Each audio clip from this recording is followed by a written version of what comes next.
Pembahasan PA malam ini udah sampai di pasal 9 dan 10. Saya percaya bahwa latar belakang kitab Zakaria sudah disampaikan di PA-PA yang lalu. Namun secara garis besar mari kita ulang sedikit bahwa peristiwa yang melatar belakangi kitab ini adalah kembalinya sisa orang Yahudi ke tanah Yudea, membangun kembali bait Allah dan kehidupan setelah pembuangan.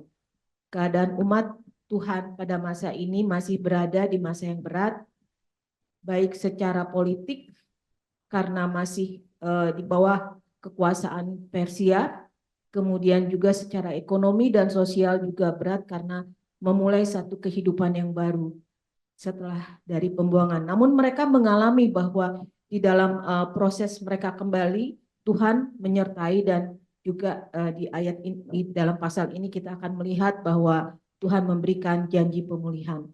Pasal 9 sampai dengan 14 diyakini menurut salah satu tafsiran ditulis setelah Zakaria berusia tua.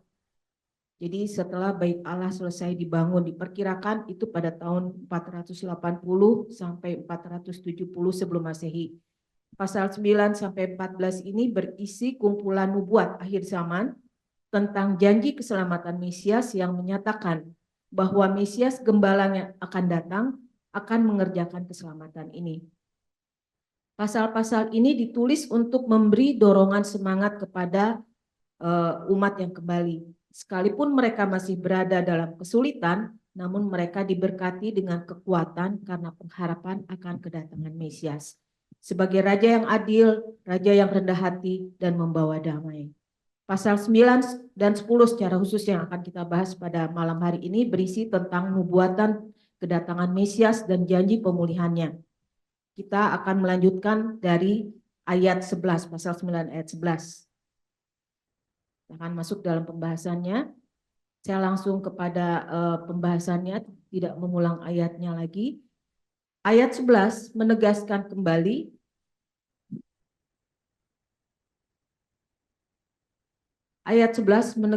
kembali tentang janji Allah kepada umatnya, bahwa ia akan mengembalikan mereka dari pembuangan, juga sebagai nubuatan tentang darah Yesus yang tercurah untuk menyelamatkan orang berdosa. Kemudian ayat 12, dalam komenterinya saya mengambil catatan komentari dari Bob Atli, menyatakan bahwa kata kembalilah ini memiliki makna ganda, yaitu juga untuk mendorong umat Israel kembali bertobat kepada Allah. Karena kata ini memiliki arti restore atau recover. Selain itu, kata orang tahanan yang penuh harapan menunjukkan sekalipun dalam keadaan sebagai orang tahanan, namun mereka memiliki pengharapan dari janji Tuhan. Harap diingat bahwa keadaan terhukum, terbuang adalah akibat ketidaktaatan dan pemberontakan umat kepada Allah. Namun oleh keadilannya, Allah menghukum, namun janjinya tidak batal, tetap berlaku. Kata memberi ganti 2 kali lipat menunjukkan bahwa pemulihan yang Tuhan berikan itu sempurna. Kemudian ayat 13 merupakan nubuatan tentang bersatunya kerajaan Yehuda dan Israel untuk melawan Yunani yang merupakan musuh mereka selanjutnya. Kita lihat di nubuatan ini juga sudah diungkapkan di kitab Daniel pasal 7 ayat 6. Ayat ini perang itu kemudian dikenal dengan perang Makabe, di mana Tuhan memberikan kemenangan kepada bangsa Israel. Kemudian ayat 14 kita melihat bahwa Tuhan akan berperang bagi umatnya. Jadi kemenangan itu memang diterima oleh bangsa Israel, tapi kemenangan itu Tuhan yang berikan karena Dia yang berperang bagi umatnya. Itu dikatakan Tuhan akan menampakkan diri kepada mereka dan anak panahnya akan melayang keluar seperti kilat. Dan Tuhan Allah akan meniup sangkakala dan berjalan maju dalam angin badai dari selatan. Ayat 15 juga mengulang hal yang sama, bahwa Tuhan akan melindungi dan umatnya akan mengalami kemenangan. Kemudian ayat 16, Tuhan akan menyelamatkan menyertai umat yang dikasihinya, digambarkan sebagai kawanan domba dan permata mahkota yang berharga. Kemudian kita melihat bahwa demikian juga dengan ayat 17 hal yang sama, tapi kita bisa melihat bahwa Dalam ayat 14 sampai 17 menyatakan bahwa Tuhan sendiri yang akan berperang bagi umatnya. Ia akan melindungi, menyelamatkan sehingga kemenangan yang mereka nikmati, keamanan dan keselamatan adalah dari Tuhan dan karena Tuhan, bukan usaha manusia. Kita bisa melihat itu dari kata-kata Tuhan akan yang ada di ayat 14 sampai 16 yang diulang berulang kali. Dalam catatan sejarah, kemudian kita melihat bahwa pada tahun 165 sebelum Masehi, Israel pernah menghancurkan Yunani dalam perang yang terkenal yaitu Perang Makabe. Pembelaan Tuhan atas umatnya menghasilkan pemulihan atas mereka. Bukan hanya dibebaskan dari musuh yang menekan mereka, mereka juga bertumbuh kembang dalam perlindungan Tuhan. Ini saya ambil kutipan dari santapan harian di sabda.com. Kemudian kita masuk ke pasal 10. Ayat yang pertama dikatakan, mintalah hujan daripada Tuhan pada akhir musim semi. Hujan pada akhir musim semi adalah hujan pada saat tanaman menjadi dewasa. Sehingga hujan itu akan membuat tanaman atau buah atau panen yang diharapkan itu akan menjadi baik. Tapi kita tahu bahwa hujan dikatakan di ayat pertama pasal 10 ini bahwa Tuhanlah yang membuat awan dan dia pembawa hujan deras. Diberikan kepada mereka tumbuh-tumbuhan di padang kepada setiap orang. Artinya dengan demikian kita tahu bahwa Tuhanlah yang menyediakan hujan, dia yang membuat awan, dia yang membuat usaha mereka berhasil. Maka berharaplah kepada Tuhan. Kemudian pada ayat 2 dikatakan berharap kepada berhala adalah sia-sia karena perkataan mereka adalah dusta dan kosong. Maka jangan berharap kepada berhala, juru tenung, dan lain-lain. Ini juga untuk mengingatkan kembali akan keadaan mereka sebelum pembuangan, liar tanpa tuntunan gembala, sehingga mereka terbawa kepada perilaku bangsa-bangsa di sekitar mereka.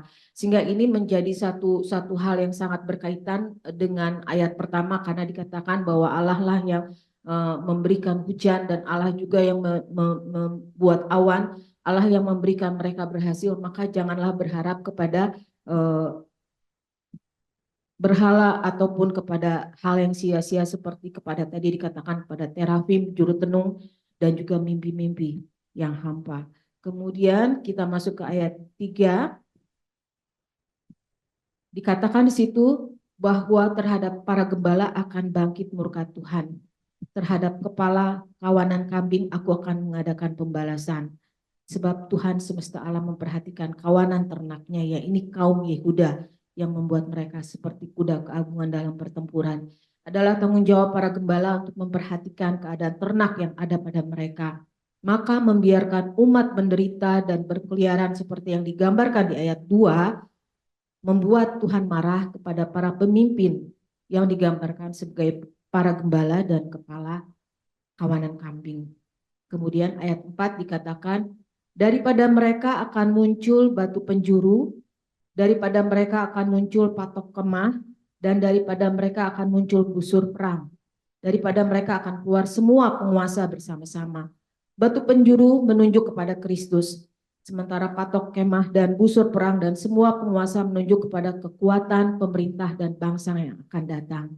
Kemudian ayat 5, mereka akan seperti pahlawan yang menginjak-injak musuh, seakan-akan itu lumpur di jalan. Mereka akan berperang sebab Tuhan menyertai mereka, dan mereka akan membuat malu orang-orang yang mengendarai kuda. Ini juga masih berkaitan dengan nubuatan Tuhan tentang perang yang akan berlangsung dengan Yunani, yaitu perang Makabe yang tadi disebutkan, bahwa akan ada peperangan tapi Tuhan menyertai dan membuat mereka menang. Kemudian ayat 6 dikatakan, aku akan membuat kuat kaum Yehuda, aku akan menyelamatkan keturunan Yusuf, aku akan membawa mereka kembali sebab aku menyayangi mereka dan keadaan mereka seakan-akan tidak pernah ditolak oleh aku. Sebab akulah Tuhan Allah mereka dan aku akan menjawab mereka. Ini juga untuk menubuatkan bahwa Yehuda dan Israel akan dipulihkan dan dikatakan bahkan dipulihkan seperti sebelum mereka ditolak Tuhan. Kemudian selanjutnya ayat 7 dikatakan Efraim akan seperti seorang pahlawan, hati mereka akan bersukacita seperti anggur. Nah, anak mereka akan melihatnya lalu bersukacita dan hati mereka bersorak-sorak karena Tuhan. Ayat 8 dikatakan, aku akan bersiul memanggil mereka Aku akan mengumpulkan mereka, sebab aku sudah membebaskan mereka dan jumlah mereka menjadi banyak seperti dahulu. Tuhan akan memanggil dan mengumpulkan mereka seperti digambarkan di sini di ayat ini, bahwa seperti gembala memanggil dombanya. Tuhan akan memanggil mereka dari segala penjuru untuk berkumpul bersama-sama dengan artinya ini Efraim dan juga suku Yehuda dan juga Efraim, kerajaan selatan dan kerajaan utara akan dipersatukan oleh Tuhan. Kemudian ayat 9, sekalipun aku telah menyerahkan mereka ke antara bangsa-bangsa, tetapi di tempat-tempat mereka yang jauh, mereka akan ingat kepadaku. Mereka akan hidup bersama-sama anak-anak mereka dan mereka akan kembali.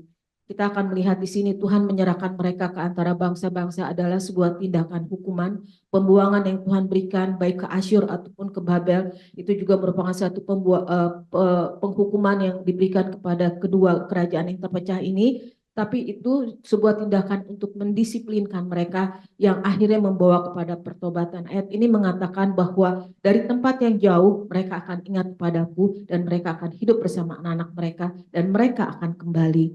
Lalu ayat 10 dikatakan, aku akan membawa mereka kembali dari tanah Mesir dan dari Asyur. Aku akan mengumpulkan mereka. Aku akan membawa mereka masuk ke tanah Gilead dan ke Libanon sehingga tidak ada tempat lagi bagi mereka. Ayat 11, mereka akan menyeberangi laut Mesir dan ia akan memukul gelombang di laut sehingga segala tempat yang dalam di sungai Nil menjadi kering. Kebanggaan Asyur akan diturunkan dan tongkat kerajaan Mesir akan lewat. Ayat-ayat ini menyatakan pembebasan dari hukuman dan pemulihan yang akan dialami oleh bangsa Israel. Kemudian ayat 12 dikatakan, aku akan menguatkan mereka dan mereka akan bermegah dalam nama Tuhan. Demikianlah firman Tuhan. Kehidupan kerohanian pun akan pulih. Jadi Tuhan akan memulihkan secara sempurna termasuk sampai kepada kehidupan kerohanian. Tuhan akan memberikan kemampuan untuk kembali memuliakan nama Tuhan. Itu kira-kira yang bisa saya ambil dari yang bisa ditarik dari bagian ayat yang kita baca pada malam hari ini. Lalu kesimpulan dan inti rohani yang bisa ditarik dari semua ini adalah yang pertama, Tuhan tidak ingkar janji, Dia pasti menggenapinya sekalipun kita ingkar dan tidak taat dan tidak setia. Pengingkaran yang kita lakukan pasti ada konsekuensinya karena Tuhan adalah adil. Tapi Tuhan tidak membatalkan janjinya. Hal yang penting yang dapat dipelajari adalah janji kedatangan Mesias baru digenapi 400 tahun kemudian. Namun pengharapan akan janji itu tidak pernah padam. Tetap dinantikan oleh bangsa ini secara turun-temurun dan percaya bahwa Tuhan tidak akan pernah membatalkan. Janji kedatangan Mesias disampaikan terus-menerus kepada keturunan mereka sehingga 400 tahun kemudian itu baru digenapi. Sehingga satu iman percaya bahwa Tuhan tidak akan membatalkan janjinya, bahwa Tuhan pasti akan menepatinya, itu terus ada di dalam iman kehidupan bangsa Israel dengan iman yang teguh dan diwariskan kepada anak cucu. Dan itu kiranya juga yang boleh kita lakukan, bahwa janji Tuhan dan pemeliharaan Tuhan itu terus kita wariskan kepada anak cucu kita tanpa henti sehingga mereka juga belajar bahwa Tuhan itu baik di dalam kehidupan mereka apapun yang menjadi keadaannya. Yang kedua adalah konsekuensi hukuman merupakan tindakan pendisiplinan yang membuat kita kembali kepada Tuhan dan Ia memulihkan dengan sempurna. Kejahatan bangsa Israel sedemikian besarnya sehingga Tuhan menghukum mereka dengan membuang mereka ke bangsa lain. Istilah ini dikatakan adalah membuang. Membuang itu adalah satu hal yang mengerikan menurut saya, ya, bahwa Tuhan tidak mau melihat mereka kembali dan tidak mau berada di antara mereka. Itu satu hukuman yang sangat berat dan sangat besar. Namun saat Tuhan memulihkan, ketika dikatakan di pasal 10 ayat 6, dikatakan Ia memulihkan dengan sempurna sehingga keadaan mereka seakan-akan tidak pernah ditolak oleh aku. Itu juga merupakan satu kebaikan yang kita boleh lihat, ya. Manakala kita gagal dan kita mengalami pendisiplinan dari Tuhan, tapi kita tahu bahwa Tuhan akan memulihkan kita seperti seakan-akan tidak pernah ditolak oleh Tuhan. Kemudian yang ketiga, Tuhan akan menjaga dan melindungi dan berperang bagi kita. Maka jangan takut, apapun situasinya. percayalah bahwa Tuhan tidak pernah meninggalkan, Dia akan selalu beserta. Kristus adalah Raja Damai. Di dalam Zakaria 9 ayat 10 PA yang lalu dikatakan bahwa Mesias akan datang dan Dia adalah Raja Damai. Kata damai dalam bahasa Ibrani adalah shalom, yang artinya bukan hanya damai, tetapi juga tentang kekuatan dalam menghadapi masalah karena ada Yesus yang menyertai. Kemudian yang keempat, kenyamanan, keamanan, dan lain-lain yang kita alami, kita nikmati bukan karena usaha kita. Walaupun kita bekerja di situ mengusahakannya, tapi karena Tuhan yang memberikannya kepada kita. Kita bekerja, memang kita yang bekerja, tapi keberhasilan dan berkat Tuhan yang menyediakannya bagi kita. Tuhan yang memberikan, maka tidak ada yang dapat dibanggakan, kecuali dibanggakan di dalam nama Tuhan. Kemudian yang terakhir adalah Tuhan memimpin sejarah. Dari Alkitab, secara khusus dari kitab para nabi, kita belajar tentang nubuat-nubuat Allah yang kemudian digenapi beberapa waktu, beberapa ratus tahun kemudian. Dan di masa sekarang kita melihatnya, itu semua terjadi sesuai dengan catatan sejarah, sehingga kita bisa melihat bahwa memang Tuhan adalah Allah yang memimpin sejarah. Itu demikian Pak Rahmat, saya kembalikan kepada Bapak. Baik, terima kasih Bu Sri yang sudah memaparkan tadi ayat per ayat mengenai apa yang tadi sudah kita baca bersama, terus pembelajaran Bu Sri, dan tadi ada 5 kesimpulan yang disampaikan. Sedikit highlight dari tadi apa yang sudah disampaikan Bu Sri, bahwa kitab Zakaria ini menceritakan tentang sisa-sisa orang Yahudi yang kembali ke tanah perjanjiannya. Dan untuk itu Tuhan tetap menyertai karena Tuhan sudah menjanjikan pemulihan. Yang mungkin perlu tadi kita highlight juga bahwa apa yang kita baca ini, Bu sampai tadi menegaskan bahwa janji Allah mengembalikan bangsa Yahudi dari pembuangan, yang itu sebagai konsekuensi dari pertobatan mereka juga, gitu ya. Jadi selama tadi disampaikan juga ada perang-perang, itu kalau kita lihat, kita baca kembali bahwa Tuhan yang berperang untuk bangsa Israel, sehingga apa yang mereka lakukan pasti berhasil karena Tuhan yang berjalan di depan dan memimpin. Kemudian saya akan highlight kembali kesimpulan dari Bu Sri, ada 5. Yang pertama, Tuhan tidak ingkar janji, ya. Meskipun ada konsekuensi dari dosa, tapi itu tidak membatalkan janji Tuhan. Kemudian kedua, hukuman Tuhan itu sebagai pendisiplinan. Hukumannya apa? Pembuangan dari Israel. Kemudian yang ketiga, Tuhan yang menjaga dan berperang bagi umatnya. Keempat, keamanan, kenyamanan bukan usaha kita, tapi adalah berkat Tuhan. Dan kelima, bahwa Tuhan yang memimpin sejarah. Ya, kalau kita bahasa Inggrisnya kan history, itu ada his story, ya, hisnya sejarah Tuhan gitu ya, hak besar. Mungkin itu yang bisa saya tarik, saya ambil dari apa yang sudah disampaikan dari Bu Sri. Terima kasih Bu Sri sharingnya. Baik, saatnya kita untuk berdiskusi bagi Bapak Ibu rekan-rekan yang ada di WB maupun yang ada di Zoom. Atas tadi yang sudah disampaikan Ibu Sri, mungkin ada yang mau menambahkan atau mau bertanya, baik ke Bu Sri atau nanti ke narasumber pemerintah Galen, atau menyampaikan hal lain. Silakan. Saya mulai dari yang di Zoom dulu, Bapak, Ibu, rekan-rekan, silakan. Kita punya waktu sampai 8.25 untuk berdiskusi. Ya. Silakan Bapak Ibu. Dari 19 ayat ini ya cukup banyak yang bisa kita pelajari. Ya. Baik ayat per ayat maupun dalam satu perikop. Silakan Bapak Ibu, mungkin ada yang mendapatkan pemahaman yang lain dari sudut pandang lain, ataupun mungkin punya pemahaman yang mau dipertanyakan? Silakan.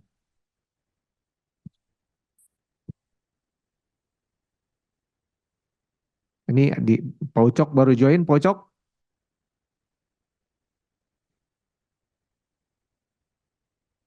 Yes, baru nyampe Pak Rahmat. Lanjut dulu deh. Oke. Maaf. Ke Pak David dulu, Pak David.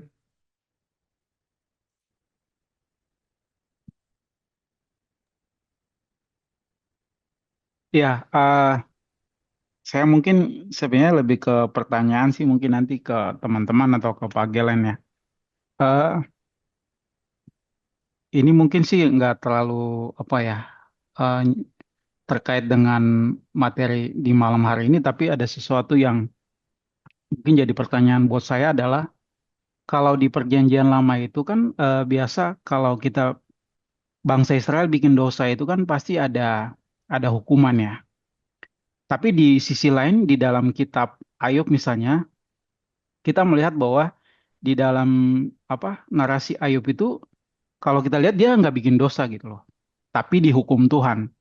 Nah seringkali dalam pemahaman kita kalau misalnya kita mau jadi orang Kristen yang diberkati Tuhan ya jangan bikin dosa. Tapi di sisi lain ketika kita melihat kitab Ayub ada sesuatu yang mungkin oh kok kayak gini ya. Jadi jangan sampai nanti kita punya satu apa pemahaman bahwa oh ya formulanya kayak gini. Kalau mau jadi orang Kristen yang diberkati Tuhan ya harus taat, tiap minggu harus ke gereja, nggak boleh bikin sembarangan gitu loh.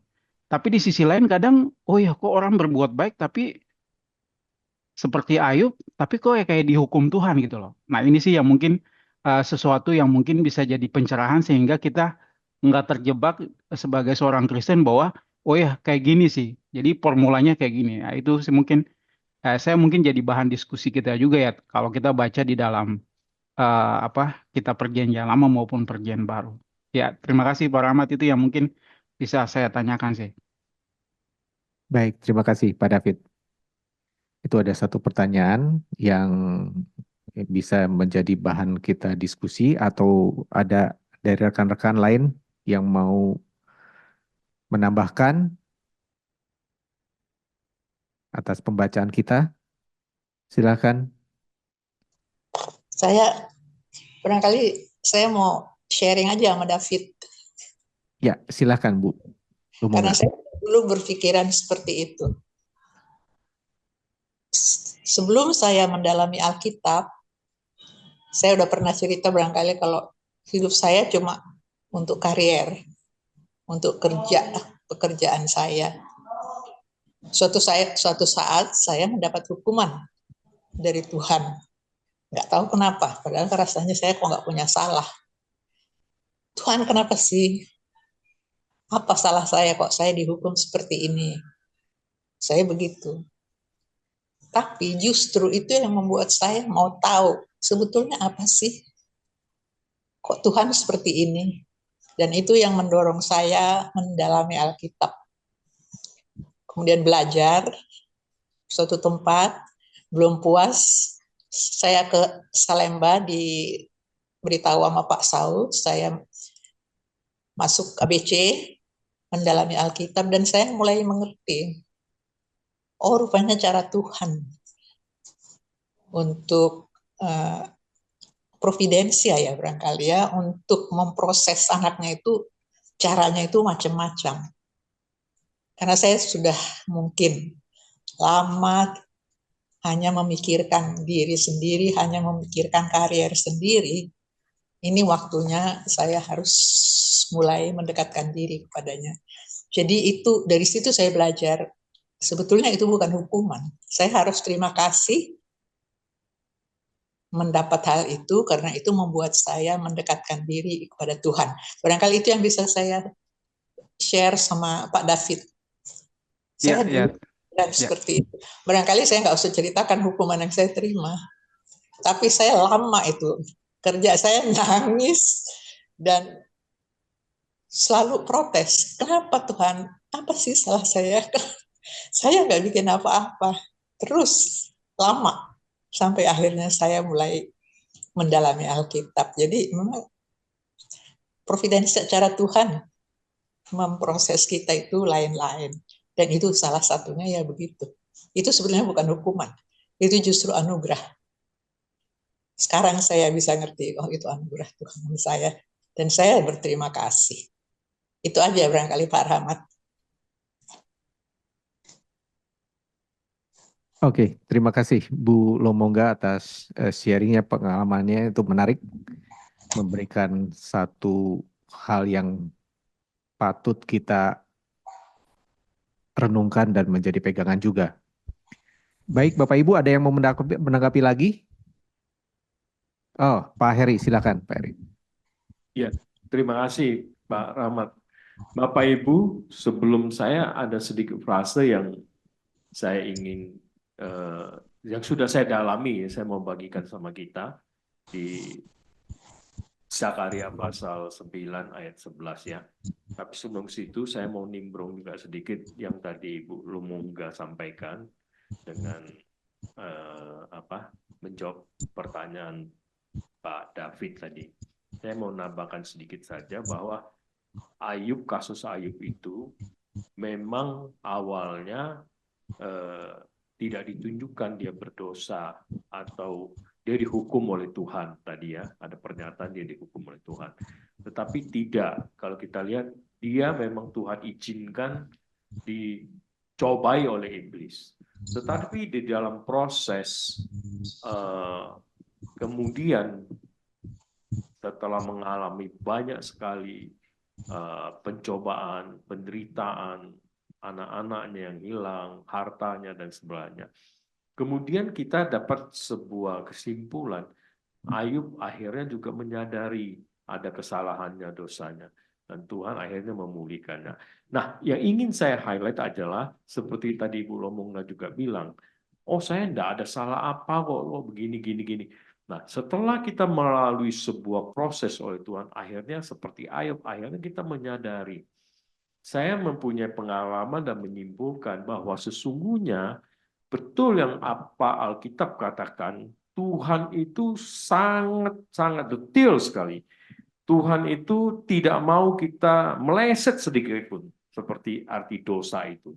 Jadi, sekecil apapun SOP kita ya, konsep kita sebagai manusia yang sudah berdosa seringkali anggap itu tidak salah. Tetapi setelah kita mengalaminya, dalam proses Tuhan akhirnya kita menyadari Tuhan itu kudus ya, Tuhan itu suci, tidak mau kita meleset sedikit pun. Tuhan itu menyempurnakan iman kita. Itu tambahan dari saya. Kemudian saya mau ajak kita melihat ayat 11 tadi pada frase ini, mengenai engkau oleh karena darah perjanjianku, ayat 11 itu ya. Frase ini saya mau angkat bahwa ini adalah gambaran Tuhan kembali seperti judulnya kalau kita lihat ya, memulihkan Israel. Tapi berdampak bukan hanya Israel pada saat itu, kemudian berdampak setelah Kristus datang, dan apa yang menjadi dampaknya setelah yang akan kedua kali ya, second coming Tuhan akan datang kembali seperti itu. Yang pertama adalah ini sebuah gambaran berkat anugerah Tuhan yang besar luar biasa. Kenapa saya katakan itu? Karena di sini adalah sebuah pengorbanan Kristus demi keselamatan, bukan hanya konteksnya Israel secara fisik di bawah penjajahan dikembalikan dari Babel, tetapi ada pelepasan rohani ya, keselamatan kekal yang Tuhan berikan kepada manusia. Itu yang pertama ya. Sehingga saya katakan ini anugerah yang sangat besar yang Tuhan berikan.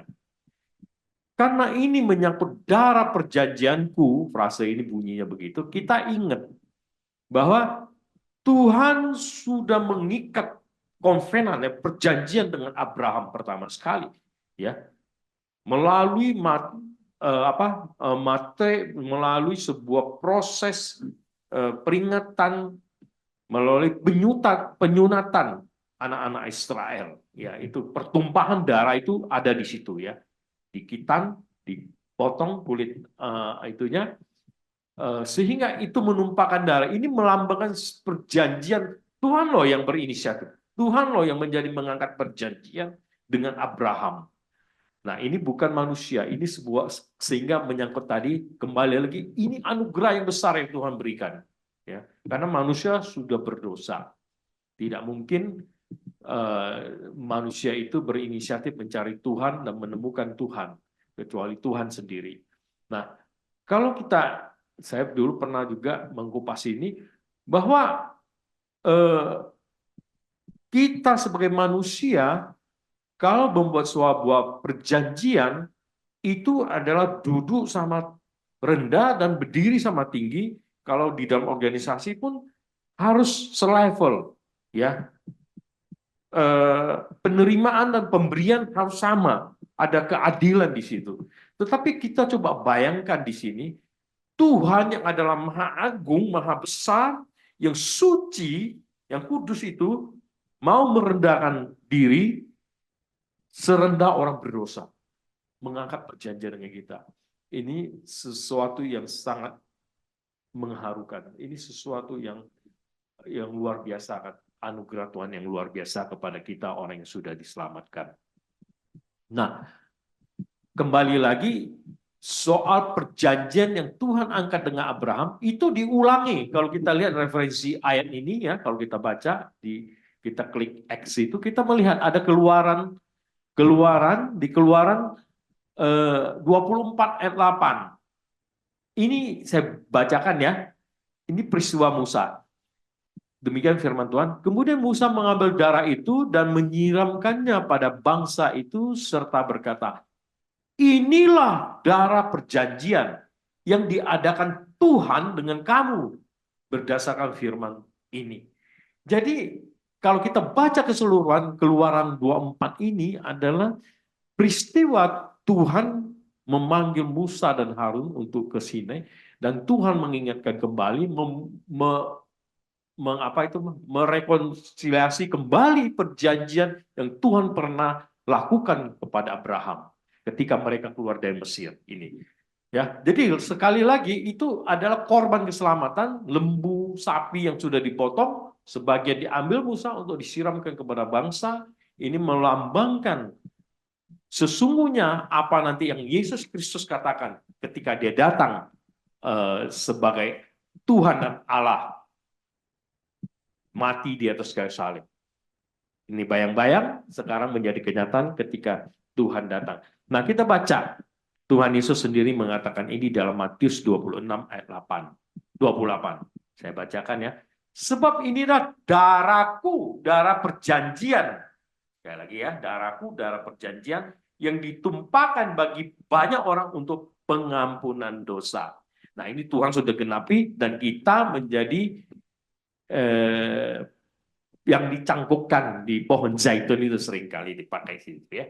Jadi kita mendapatkan kesejahteraan, sukacita, keselamatan, kekekalan, keselamatan kekal dari Tuhan anugerahkan kepada kita di samping bangsa pilihannya, yaitu Israel. Seperti itu. Kitalah Israel rohani yang dipilih Tuhan itu. Nah, ini yang menarik sekali dari frase ini yang saya ingin tadi saya gali dan saya ingin bagikan kepada teman-teman semua, Bapak Ibu, betapa kita berbahagia dan bersukacita karena ketika kita berdosa, Tuhan sendiri berinisiatif yang datang di dalam Yesus Kristus telah menyelamatkan kita. Dan Yesus Kristus akan datang untuk kedua kalinya. Bahkan ada beberapa penafsiran sebelum Yesus kembali datang akan ada masa, tadi Bu Sri sudah sampaikan, Israel tersisa akan dikumpulkan dan diselamatkan di dalam tema besar malam ini yang kita lihat terutama di Zakaria 9 ini. Nanti sebenarnya Zakaria 10 tadi yang sudah itu sebenarnya temanya hampir sama dengan yang 9.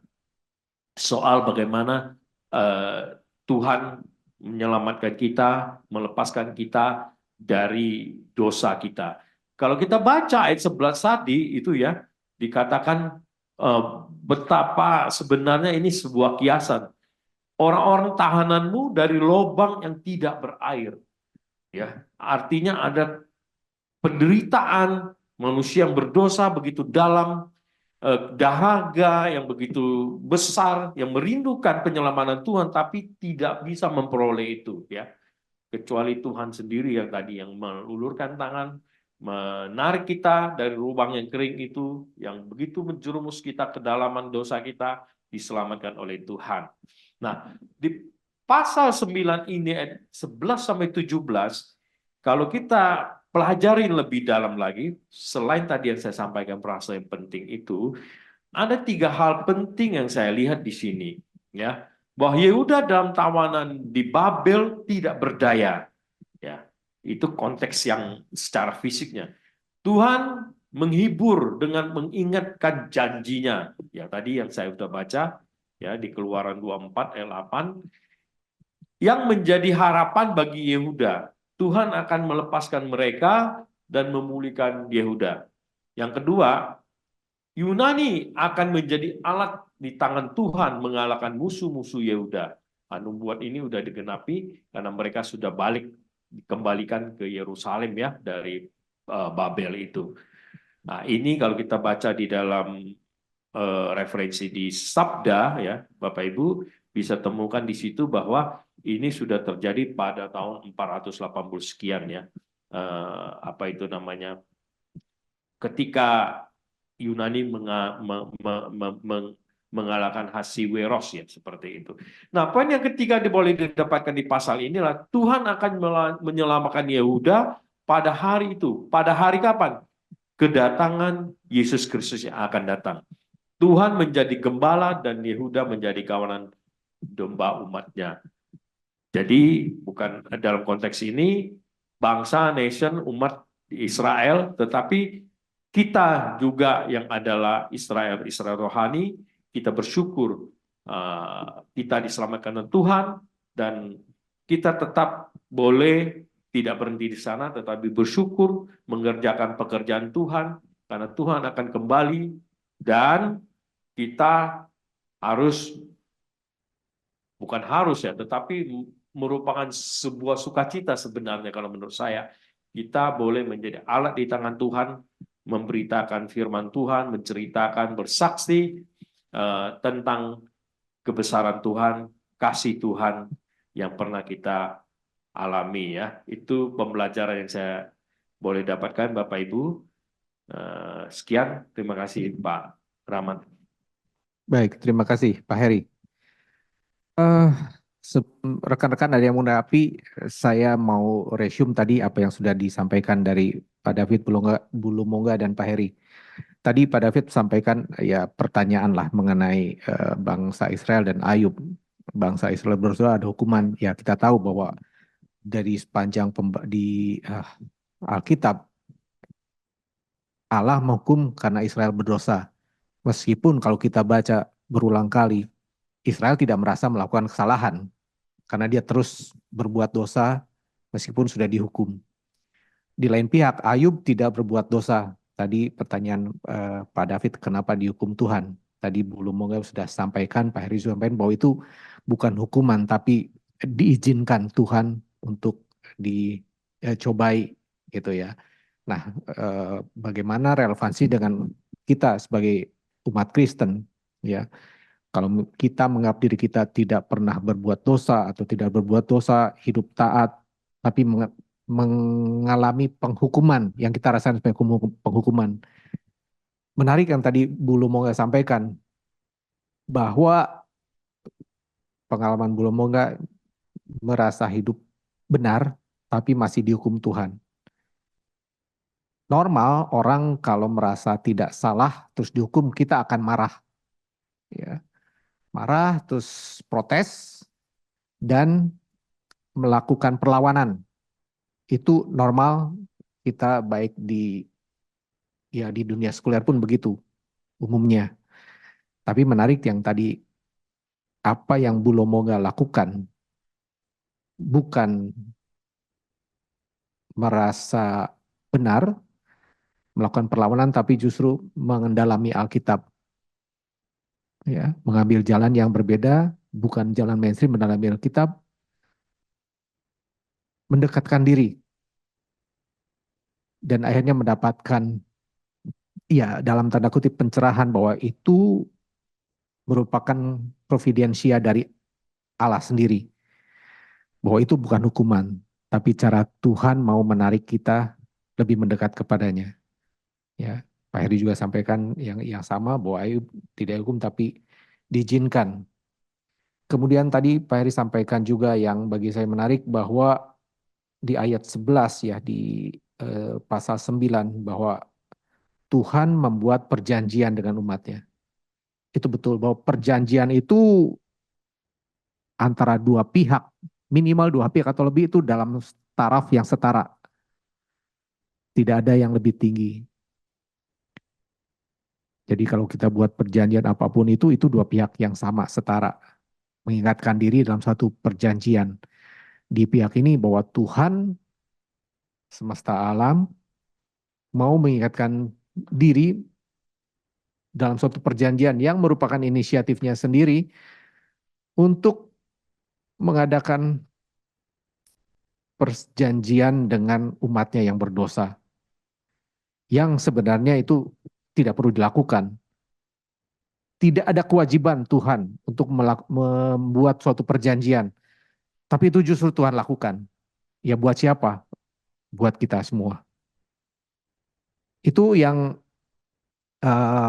bisa saya simpulkan dari 3 yang sharing tadi, Pak David, Bu Lomba, dan Pak Heri. Silakan rekan-rekan yang lain. Mungkin ada mau menambahkan lagi? Atau ada hal lain yang mau ditambahkan, di-sharing, ditanyakan, silakan. Izin Pak, mau Ya, Pak Yandoko, silakan. bertanya ini Pak. Ya. Jadi di Zakaria 9 dan 10 yang kita bahas pada malam hari ini kan sudah jelas ya, bahwasanya kan memang temanya adalah tentang pemulihan Israel, dan juga ini saya percaya bukan hanya pemulihan Israel pada waktu itu, tapi ini juga kan berbicara tentang mesianik ya, tentang akhir zaman juga, karena kan di eh, pasal 10 ayat 4 itu jelas memang bahwasanya kan dikatakan dari mereka akan muncul batu penjuru, dari mereka akan muncul patok patok kemah. Yang tadi saya juga cari itu ternyata bukan cuman patok sih, dibilang bahwasanya dari mereka akan muncul paku ya.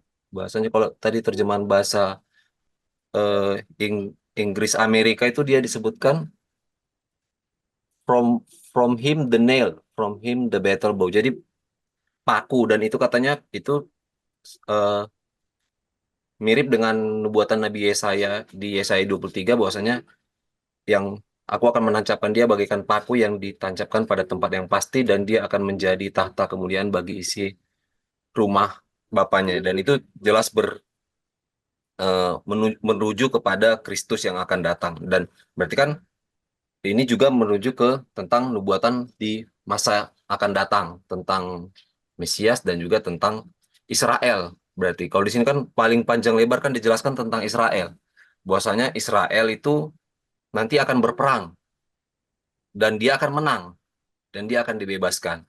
Israel juga akan dipulihkan. Israel akan dikumpulkan kembali dari sebelumnya diserahkan, dia akan dikumpulkan kembali. Dan Tuhan juga berkata Israel akan dikuatkan.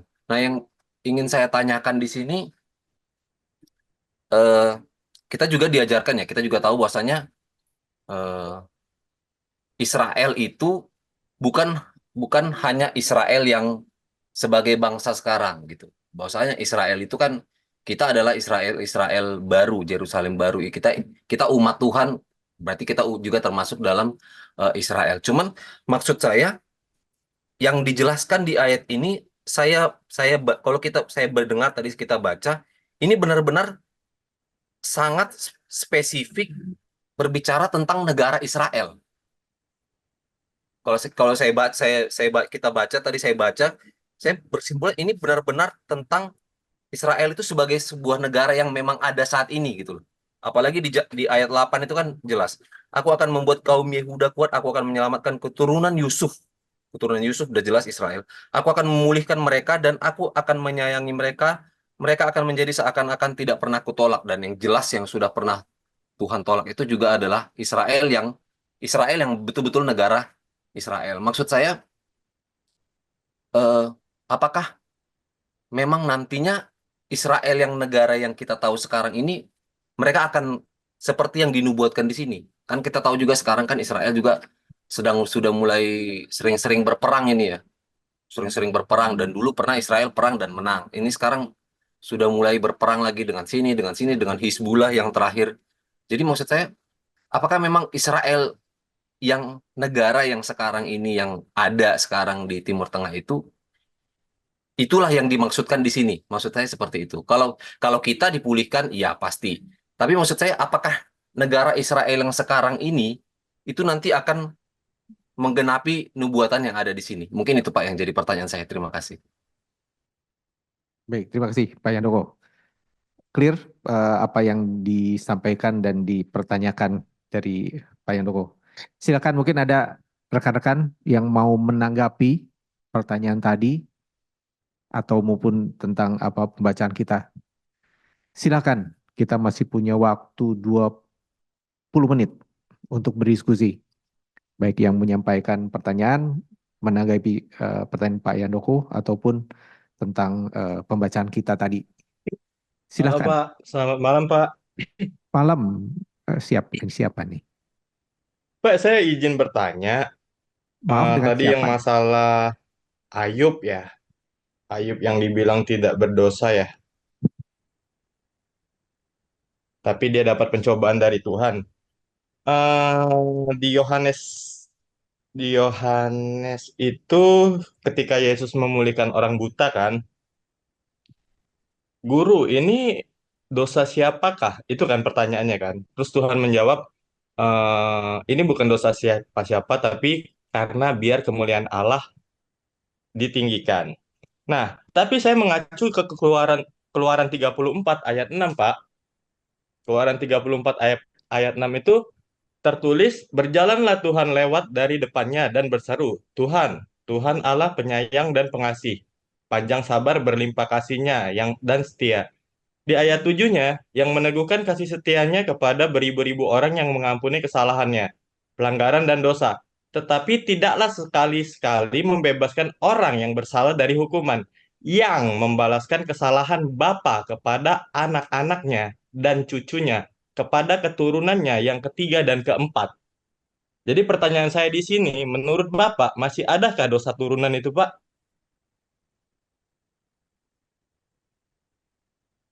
Baik, itu saja. Ya, itu cukup, Pak. Baik, terima kasih. Pertanyaan jelas, saya simpan. Kalau ada yang mau menanggapi, silahkan.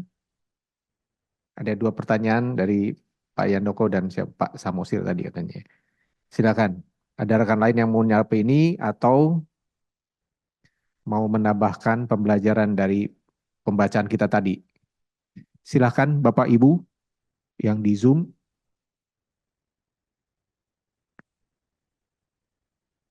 Ini ada siapa? Pak Andi?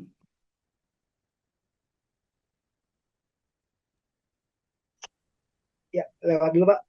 Sama. Lewat. Oke. Ya. Idi? Belum Pak. Aduh. Oke, Pak Ucok udah siap-siap nih Pak Ucok. Izin nyimak dulu aja, Rahmat. Ini situasi tidak mendukung nih. Waduh. Darurat. Oke, Bu Nevi.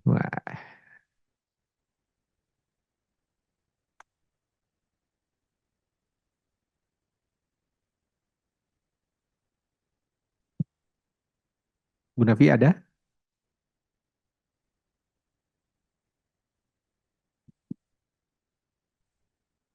Atau ini ada Bu Joli? Ada yang mau di-share-kan? Maaf, saya belum, Pak. Oke. Ini siapa Bu Kartini?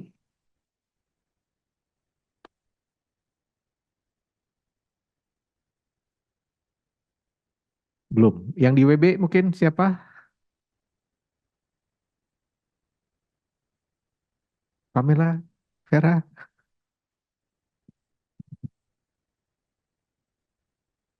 Saya mau tanya Pak, Oh, Pak Rahmat.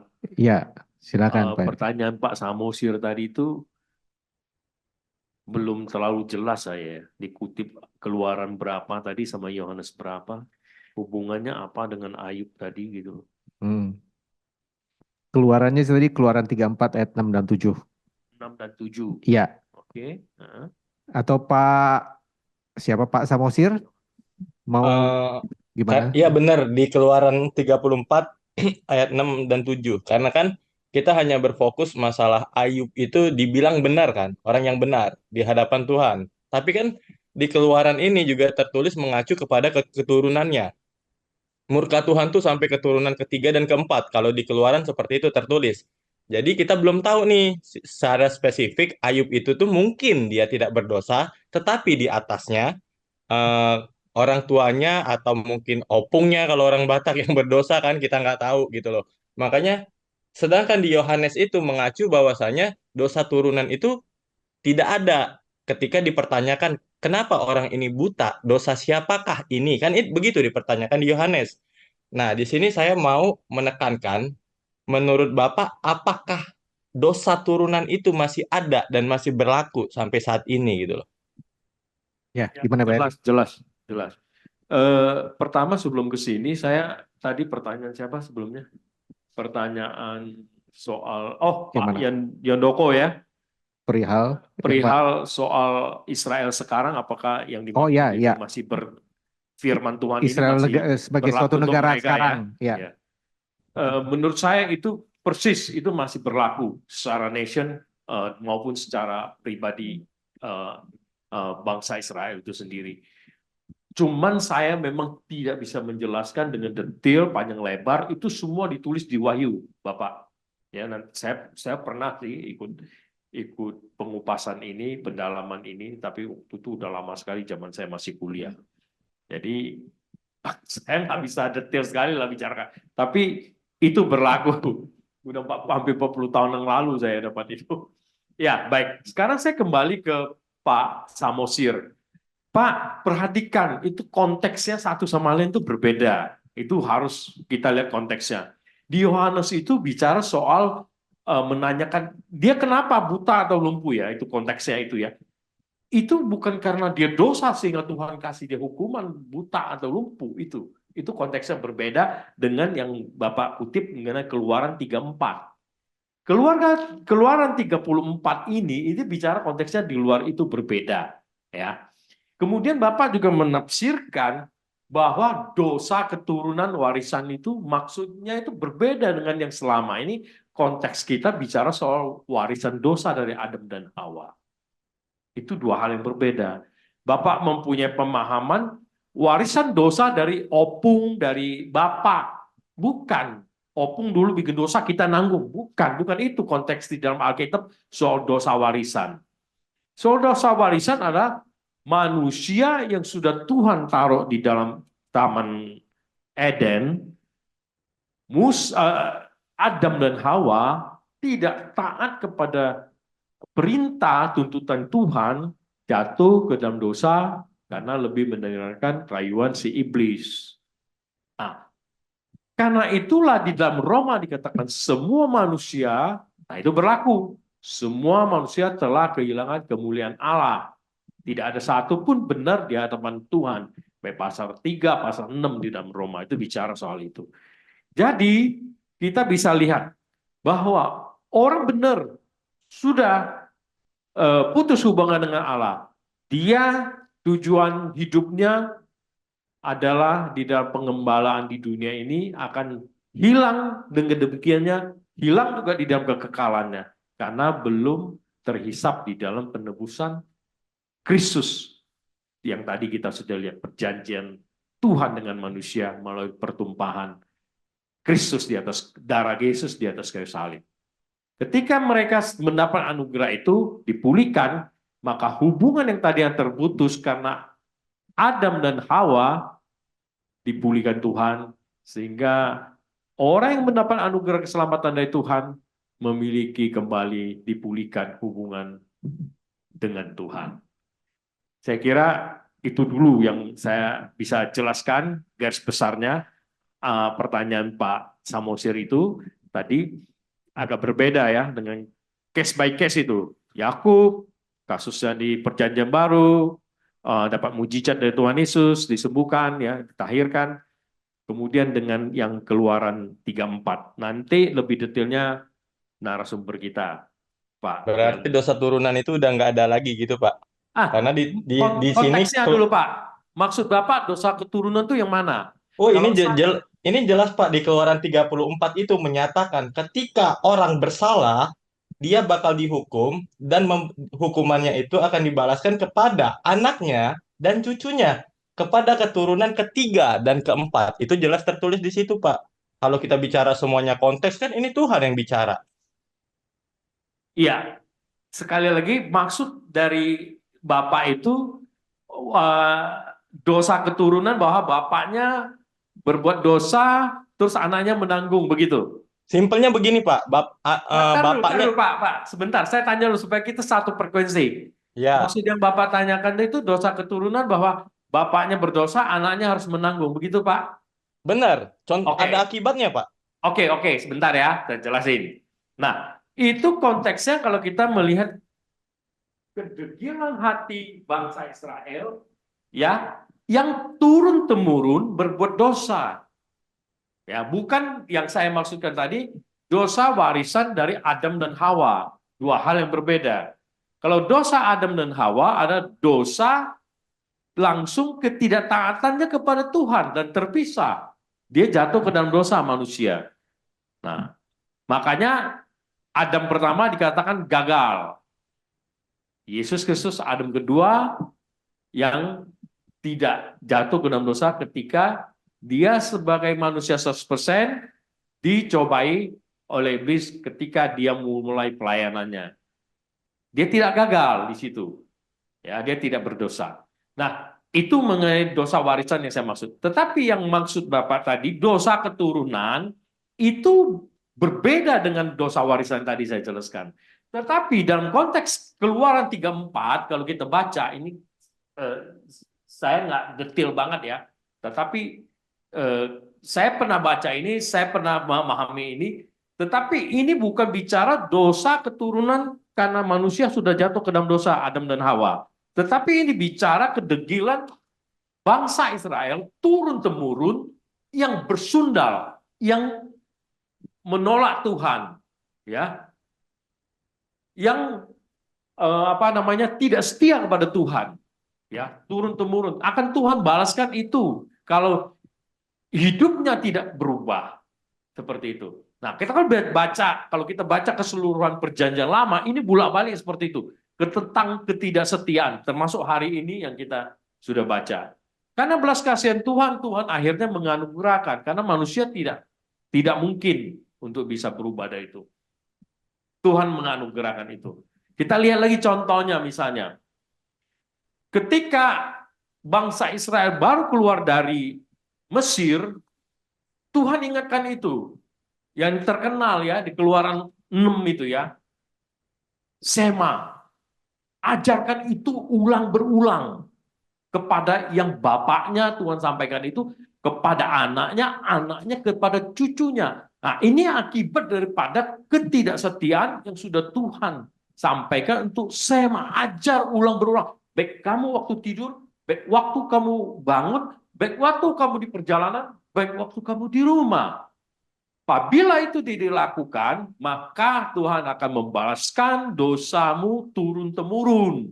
Saya kira itu. Stop di situ. Nanti saya berarti Bapak sepakat ya, ketika orang tuanya salah, berarti anaknya bisa berakibat fatal ke anaknya. Setuju dong? Oh, enggak. Bukan itu maksudnya. Belum menangkap maksud saya. Jadi, kalau begitu kita ngomong, nanti ada konsekuensi, orang bilang begini, kalau bapakku pendeta, anaknya pasti masuk surga. Bapakku enggak, saya enggak bicara itu dong. Saya bisa ada Konsekuensinya, Pak. kesalahan dosa, Pak, bukan pahala loh. Contoh gini ya, saya punya case begini. Orang tuanya ini bermasalah, ngomongnya terlalu banyak, nyakitin banyak orang deh, nyakitin hati banyak orang. Satu contoh itu, ketika dia mengandung anaknya cacat. Nah, sebentar. Itu case sendiri. Tidak No, ada dalam ini kan berarti tidak benar ada dong dalam apa yang firman dituliskan Tuhan Keluaran yang 34 seperti ini itu. benar dong, Pak. Pak Samosir, itu kan tafsiran. Tidak ada dalam satu firman Tuhan mengatakan begitu. Ya, kita lihat contoh lain. Kalau kita lihat raja-raja Israel, kalau Bapak mau ngambil perbandingan gitu, ada kan bapaknya nggak benar, anaknya benar, jadi raja, paham? Jadi kita nggak bisa langsung ambil seperti itu. Ada contohnya siapa? Yosia. Yosia muda, benar di hadapan Tuhan. Bapaknya nggak benar. Itu Pak Samosir ya. Jadi lihat deh case by case. Baik, terima kasih saya bilang Pak. Baik. Gimana? Menarik tadi yang Pak disampaikan, ditanyakan oleh Pak Samosir. Terus yang tadi ada dicoba tanggapi oleh Pak Heri. Mungkin masih ada yang tidak puas, tapi ya silakan nanti kita diskusikan kembali atau nanti dari Pak Gelan akan menambahkan, menjelaskan lebih lanjut. Silakan Bapak Ibu, ada yang lain? Waktu kita tinggal 5 menit lagi sebelum nanti saya serahkan ke Pak Pendeta Gelan. Ayo.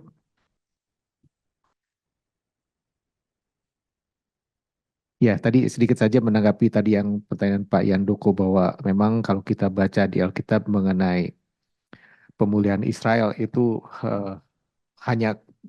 tidak hanya pada saat itu saja secara historis, tapi juga bisa kita pahami secara eskatologis ya.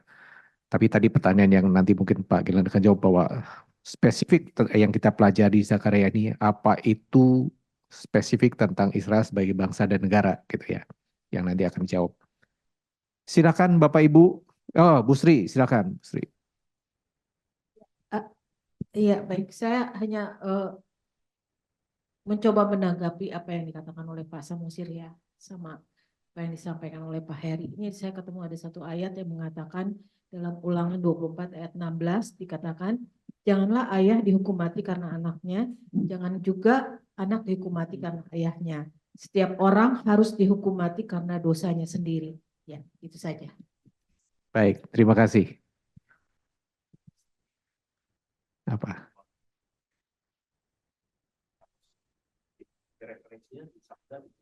Ini boleh Pak Heri, itu pakai mic. Boleh. Di sini di 34 ayat 7 bisa referensi ya, bisa dibaca Bapak Ibu. Di dalam penjelasannya disebut begini ya, di sabda ya. Orang tua harus memperhatikan bahwa dosa mereka mengabaikan rohani atau kegagalan untuk memisahkan diri dari dunia dapat membuat dampak menyedihkan bagi anak-anak mereka. Anak-anak menderita karena dosa orang tuanya dalam arti bahwa ini jelas kan. Mereka pada umumnya mengikuti orang tua mereka dalam jalan mencobaan atau mengkompromikan rohani dan dengan demikian mengambil alih kebiasaan sikap jahat sehingga dan seterusnya. Ini saya kaitkan dengan saya tadi. Kalau orang tua tidak mengajarkan terus-menerus kepada anak-anak, memberikan teladan yang jelek, anak-anak akan mengikuti. Dan inilah maksudnya ayat itu. Tuhan akan menghukum sampai ke keturunanmu yang tidak benar itu. Ya, bukan langsung anak-anak itu menerima hukuman karena perbuatan orang tua yang jahat gitu loh. Ya, makasih. Baik, makasih Pak Heri. Baik, ini menit terakhir masih ada dari Bapak Ibu di Zoom maupun di WB yang mau menyampaikan pendapat atau pertanyaan.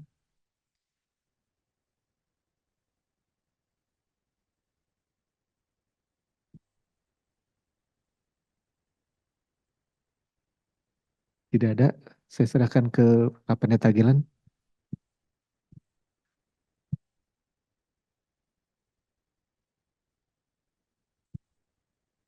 Ya, terima kasih Penatua Rahmat. Izin saya untuk share screen ya. Ya, malam ini seru ya pembahasannya, ada diskusinya, ada perbedaan pendapat. Nah, itulah namanya PA ya, pendalaman Alkitab. Artinya apa? artinya nggak ngantuk. Kalau campur ngantuk udah diem semuanya karena nahan ngantuk. Ya, karena kita aktif maka eh, artinya tidak ngantuk dan memang berpikir, ya, berpikir. Ini bagian dari mengasihi Tuhan dengan segenap akal budi, ya, nggak asal dicekokin. Ya tadi sebenarnya apa yang mau saya sampaikan hampir semua juga udah disampaikan secara mendetil oleh Penatua Sri ya tadi. Ada 3 perikop pembahasan. Yang pertama, saya pakai TB2 ya, pakai Alkitab TB2. Yang pertama, perikopnya temanya Israel dipulihkan. Lalu ya, itu Zakaria 9 ayat 11 sampai 17, lalu Zakaria 10 ayat 1 dan 2, hanya Tuhan pemberi hujan. Ya, spesifik itu. Disuruh orang Israel minta hujan kepada Tuhan ya. Lalu Zakaria 10 ayat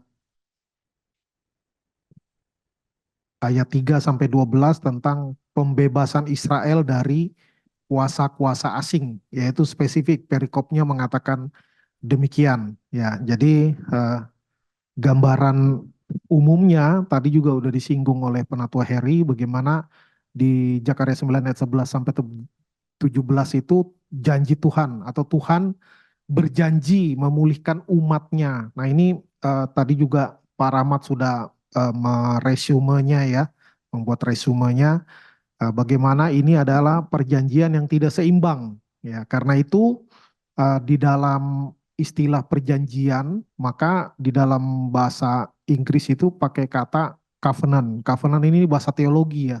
Nggak ada kalau manusia dengan manusia, perusahaan dengan perusahaan, negara dengan negara tidak pakai istilah covenant. Covenant ini hanya spesifik janji Tuhan kepada umat. Ya, jadi ini adalah perjanjian yang berat sebelah sebenarnya. Ya tadi dengan sangat tepat Penatua Rahmat juga pakai istilah tidak ada kewajiban bagi Tuhan ya untuk membuat perjanjian.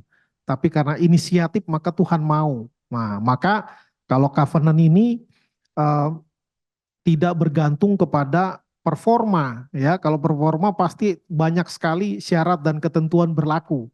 Ya, kalau ada yang dilanggar maka batal demi hukum perjanjiannya gitu ya. Tapi covenant Tuhan tidak tidak kaku ya. Kalau bahasa saya tidak kaku karena ada saatnya Tuhan menghajar, betul-betul menghajar. Buktinya bangsa Israel ini sedang dititik dalam pengembalian ke Israel. Ya, mereka sedang pulang kampung nih setelah 70 tahun pembuangan di Babel. Ya, lalu Babel jatuh ke tangan kerajaan Persia dan Raja Persia memberikan izin orang Israel untuk kembali ke negeri asalnya. Nah, tadi yang mau saya soroti juga tepat sekali tadi juga Penatua Eri sudah singgung, kuncinya ini oleh karena darah perjanjianku. Jadi Tuhan ini menggenapi rencananya bukan karena manusia, bukan karena umatnya, tetapi karena Tuhan yang sudah berjanji. Maka Tuhan itu pegang janji. Ya, Tuhan pegang janji. Dan walaupun ya tadi juga Penatua Sri udah singgung semua sebenarnya ya, walaupun dihajar, dihukum, tetapi tidak membatalkan perjanjian Tuhan itu.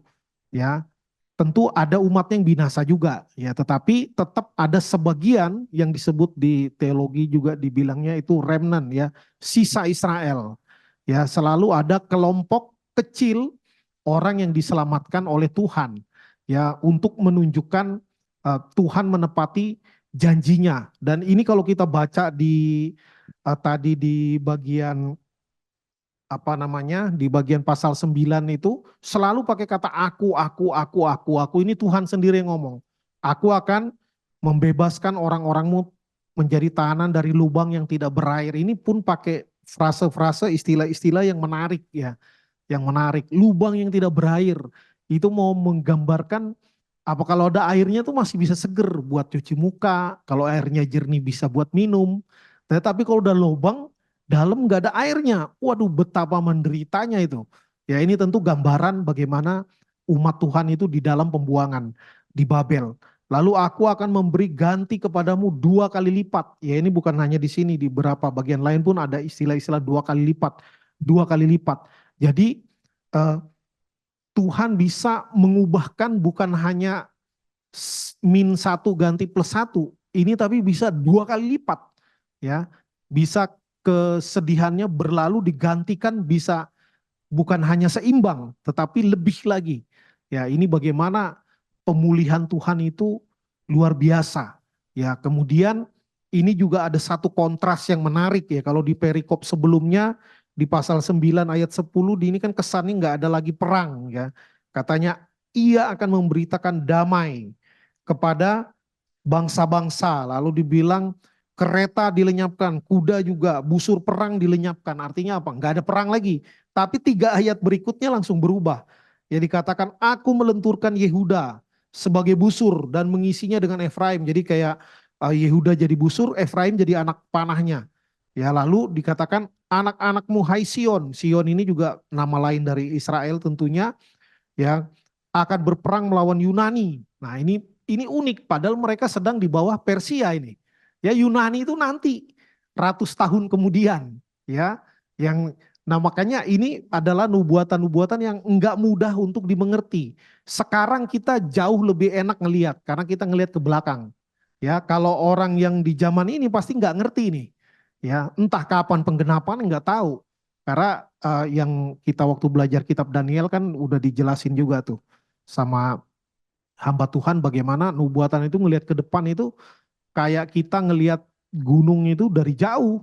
Ya dari jauh sekali, nggak tahu mana yang lebih di depan, mana yang lebih di belakang, tapi kelihatan semua, gitu. Nah, maka ini ada yang penggenapannya mungkin near future di masa depan tapi dekat, ya. Ada yang bisa 100 tahun, 200 tahun, dan penggenapan itu bisa berkali-kali. Ya tadi sudah dijelaskan juga oleh Penatua Sri bagaimana ini melawan Yunani, bagaimana Israel bergabung Yehuda dengan Israel untuk melawan kekaisaran Yunani ya di bawah Alexander Agung ya dan Israel sempat menang sebenarnya dalam tanda kutip melakukan pemberontakan ya dan perang itu dimenangkan Israel di perang Makabe itu tahun 100 sekian puluh sebelum Masehi ya. Nah itu dicatat di sejarah gereja bahkan di kitab Deuterokanonika ada kitab Makabe juga ya kalau saya nggak salah ingat. Nah itu. Nah jadi ini Tuhan pakai juga umatnya untuk perang ya dan Tuhan memakai engkau seperti pedang seorang pejuang ya kalau di terjemahan baru 1 pahlawan dibilang ya bagaimana Tuhan bisa menggunakan umatnya. Nah umatnya ini kan sebenarnya lemah ya kondisinya lemah dalam pembuangan tetapi Tuhan bisa pakai mereka ya bisa pakai mereka ini sekali lagi menunjukkan bukan umatnya yang hebat tapi Tuhannya yang hebat, bukan umatnya yang tepat janji, tetapi Tuhan yang tepat janji. Karena apa? Karena anugerahnya yang besar, karena Tuhan berpegang pada perjanjiannya. Ya, kalau bahasa sekarang Tuhan nggak mungkin jilat ludah sendiri, ya walaupun Tuhan nggak ada ludahnya ya. Nah, berikutnya di Zakaria 10, ini saya memberi temanya Tuhan Maha Kuasa dan memberkati umatnya. Ya ini Tuhan malah minta agar umatnya minta hujan dari Tuhan. Nah pada akhir musim semi. Nah di daerah mereka ini hujan musimnya itu 2 kali aja. Ya 2 kali kalau kita kan 6 bulan panas 6 bulan hujan. Kalau mereka kalau kita baca bagian kitab lain ada istilah hujan awal dan hujan akhir. Ya hujan awal itu adalah di musim gugur. Di musim gugur itu masa ketika mereka menanam ya. Lalu hujan akhir di sini adalah masa ketika menjelang mau musim panen. Maka di situ kalau nggak datang hujan tentu bulir-bulir gandum akan kurus ya. Tapi kalau hujan datang tepat waktu, hujan akhir, maka bulir gandum akan bagus dan akan panen raya dengan baik. Nah, kebiasaan mereka sampai sekarang pun di beberapa daerah pun masih ada orang kepada Dewi Kesuburan misalnya ya. Berdoa kepada Dewa Hujan. Ada lagi mau balapan MotoGP tolak hujan. Masih ada sampai sekarang ya. Ya jadi ini beribu-ribu tahun yang lalu ya gitu. Ada pawang ya, ada tukang panggil hujan, ada tukang tolak hujan. Dari sini Tuhan dengan spesifik bilang minta sama saya, ya, minta kepada Tuhan. Tentu kalau sekarang orang kebanyakan udah enggak, kalau soal hujan mungkin orang enggak lagi tanya Tuhan kali ya, cek BMKG ya, perakiraan cuaca, ya forecast, besok hujan atau enggak nih. Ya sampai sekarang lebih spesifik ya, Jakarta Pusat gimana Jakarta Pusat, jam 1 siang gimana cuacanya, jam 5 sore gimana cuacanya. Tentu itu pengetahuan Tuhan berikan, tapi itu pun tetap bisa ada anomali cuaca ya. Bisa jadi keliru juga ya. Bisa jadi keliru. Nah, maka sudah sangat tepat bahwa walaupun sekarang ilmu pengetahuan makin maju, tapi tetap kita harus minta kepada Tuhan. Ya, tetap harus minta kepada Tuhan karena Tuhan yang mampu menyatakan kehendaknya bahkan melampaui ilmu pengetahuan, ya. Nah, jadi dan ini juga berkaitan tentu jangan ada padamu ilah lain di hadapanku. Ya, Tuhan nggak mau. Tuhan mau jadi satu-satunya. Ya, Tuhan sendiri bilang, aku adalah Allah yang cemburu, tapi bukan kayak pasangan kita cemburu, pacar kita cemburu, beda ya. Ya, ini Tuhan cemburu ilahi, cemburu yang kudus. Memang tidak boleh ada ilah lain, tidak boleh ada sesembahan lain selain Tuhan. Nah ini sebenarnya kalau ngomong tentang berhala banyak sekali ini, bukan berarti kita membuat patung kita sembah, tetapi kita mempercayakan diri dan sangat mengandalkan sesuatu selain Tuhan, lebih daripada Tuhan, itu udah berhala. Ya, termasuk kita mengasihi sesuatu atau seseorang melebihi kasih kepada Tuhan, itu juga memberhalakan. Ya, tapi itu bisa dibahas nanti sesi tersendiri, ya. Nah, jadi tanpa Tuhan umat akan menjadi liar dan menderita sengsara. Di sini disebut di pasal 10 ayat kedua, bangsa itu berkeliaran seperti kawanan domba dan menderita sengsara sebab tidak ada gembala, tidak ada yang menuntun mereka, tidak ada yang memimpin mereka, ya. Nah, yang terakhir tentang Zakaria 10 ayat 3 sampai 12, ini bagaimana pembelaan dan pemulihan Tuhan atas umatnya. Nah, ini menarik. Umat Tuhan bandel istilahnya disiplin, dihukum oleh Tuhan, dibuang 70 tahun. Ya, dibuang 70 tahun dan penjajahan itu luar biasa menderita. Ya, kenapa? Indonesia agak mending. Kenapa agak mending? Karena penjajahnya yang datang ke kita masih tuan rumah, kita dijajah di kampung sendiri. Ya, setidaknya masih punya tanah sendiri, masih punya kebun sendiri, ya tapi dijajah tetap nggak enak. Ya, kalau bangsa Israel dibuang ke Babel, ya jadi dia bukan di kampungnya, diangkut, dipindahkan ke tempat lain, ya yang mereka nggak tahu seperti apa tempatnya. Itu berat sekali. Tetapi betapapun Tuhan mendisiplin umatnya, Tuhan tetap memulihkan nanti karena Tuhan pegang janji. Dan bangsa yang dipakai, ya kalau bahasa saya diperalat oleh Tuhan untuk menghukum umatnya, pun akhirnya dihukum oleh Tuhan. Nah ini sesuatu yang nggak gampang ya, nggak gampang kita pikirkan. Ini ada hal yang tetap misterius. Ya kalau kita logika sederhanakan, loh harusnya Tuhan terima kasih dong sama bangsa Babel, udah menolong Tuhan menghukum umat Tuhan. Ya nggak gitu juga. Ya Tuhan peralat mereka. Ya Babel menghukum Israel, tetapi pada akhirnya Babel juga dihukum oleh Tuhan. Jatuh ke Persia, malah tadi di perikop sebelumnya Yunani udah disebut. Dan memang berikutnya Persia jatuh kepada Yunani. Dan berikutnya dari sejarah kita tahu Yunani juga jatuh kepada Romawi. Ya, jadi terus menerus bangsa yang menghukum umat pilihan Tuhan juga akhirnya dihukum oleh Tuhan. Nah, di sini menarik dikatakan bahwa Tuhan membuat umatnya menjadi kuat demi dirinya sendiri. Ya Tuhan mau menunjukkan, bahwa bangsa Israel dipilih Tuhan bukan karena mereka yang terbaik di antara bangsa-bangsa, tapi karena murni karena belas kasihan Tuhan. Tuhan mau milih yang mana? Karena kenapa Israel yang dipilih? Kenapa enggak bangsa yang lain? Ya Tuhan mau. Ya bukan karena Israel lebih pinter, lebih saleh. Enggak ya, kita baca Alkitab, waduh, kita pun bingung lihat bangsa Israel. Ya mereka sangat tegar tengkuk. Dan itu semua karena Tuhan sendiri yang mau melakukannya. Dan di sini juga dikatakan bagaimana Tuhan menyatakan dirinya sebagai gembala, ya, dan dibilang Yehuda itu seperti kawanan ternaknya, ya. Tapi kawanan ternak itu juga dikatakan dibuat Tuhan seperti kuda kemuliaannya, atau tadi terjemahan baru bilang kuda keagungan, ya kalau nggak salah, dalam pertempuran. Nah sekali lagi nih, ternak ini kan identiknya domba, ya kalau gembala itu pasti omongannya tentang domba. Tapi Tuhan bisa pakai mereka menjadi kuda perang yang agung, yang luar biasa. Waduh, kalau kuda untuk perang itu pasti dirawat, dilatih sedemikian rupa, diberikan makanan nggak asal-asalan, ya. Mungkin bukan disuruh cari makan sendiri, dikasih rumput-rumput terbaik, bahasanya gitu. Jadi di sini ada pemeliharaan Tuhan, ada perawatan Tuhan kepada umatnya, dan kalau Tuhan mau pakai, ya, orang bisa melampaui batas-batas kemampuannya, ya. Karena itu Tuhan sering tunjukkan itu. Kalau kita baca firman Tuhan, banyak sekali orang yang tidak pintar bicara dipakai oleh Tuhan, yang bukan siapa-siapa dipakai oleh Tuhan, ya. Seperti misalnya Harun nggak pintar ngomong, ya. Orang-orang yang biasa-biasa tapi dipakai Tuhan dengan luar biasa. Itu cara Tuhan. Ya, kalau bahasa Paulus dibilang dia yang paling hina dari semua rasul.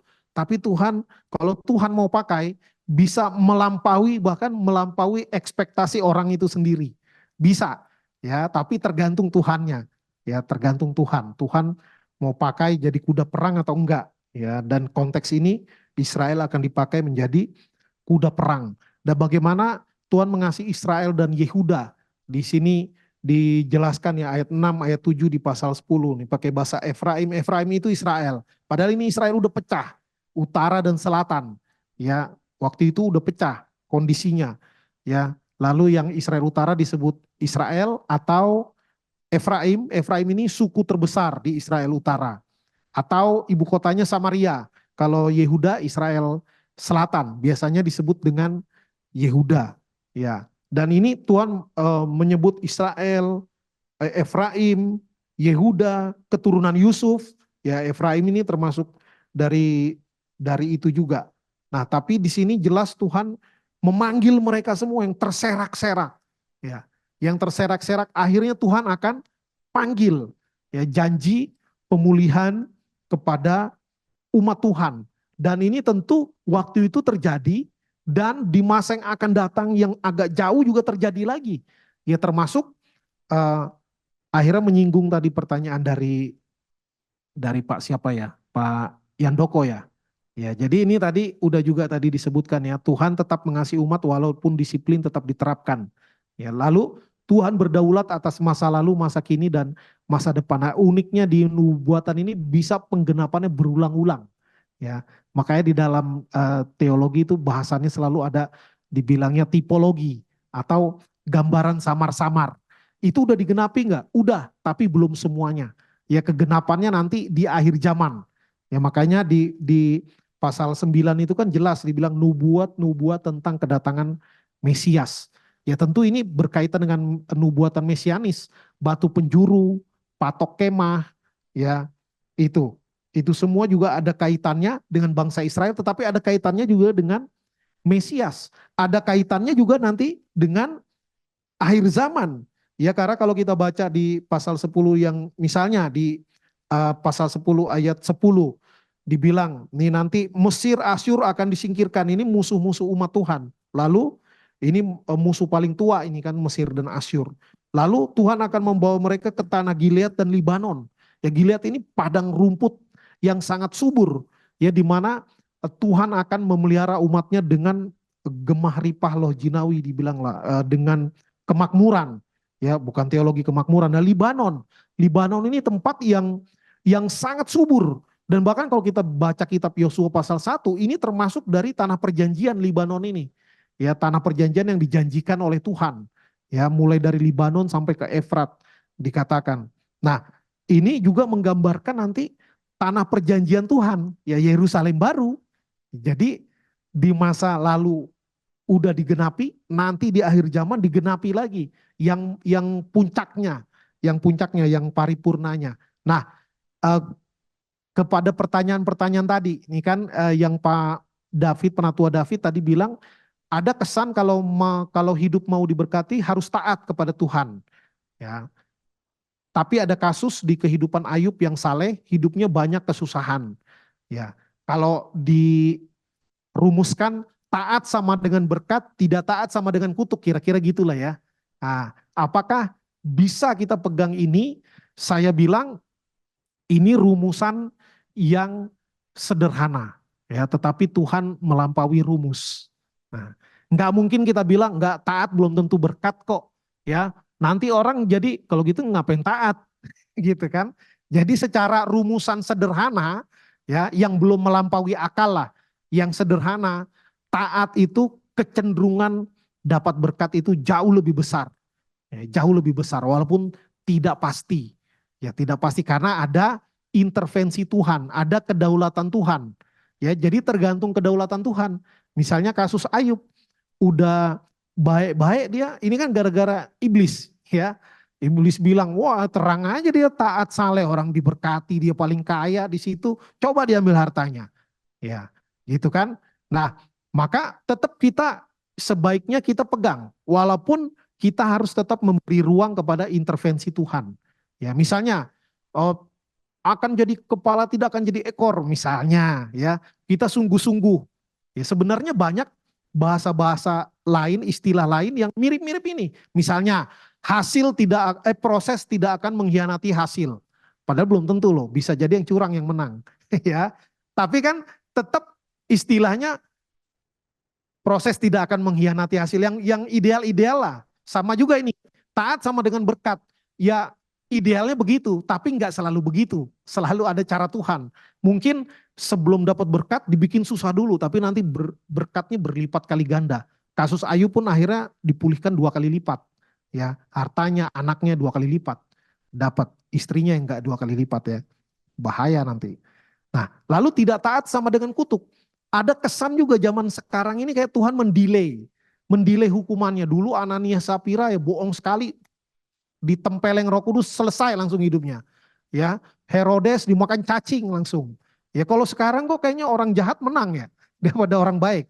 Ya, curang bisa menang, jujur mungkin kalah. Ya, kelihatan Tuhan mendelay. Ya, tapi tetap nanti kutuk ada, hanya masih ditahan oleh Tuhan. Nah, makanya ini Tuhan nggak bisa diikat dengan formula yang kita pikirkan karena Tuhan melampaui akal. Ya, tapi tetap kita harus usahakan jadi orang yang taat, ya. Jangan kita bilang taat juga belum tentu kok diberkati Tuhan, lalu kita jadi nggak semangat untuk taat. Ya, jangan gitu.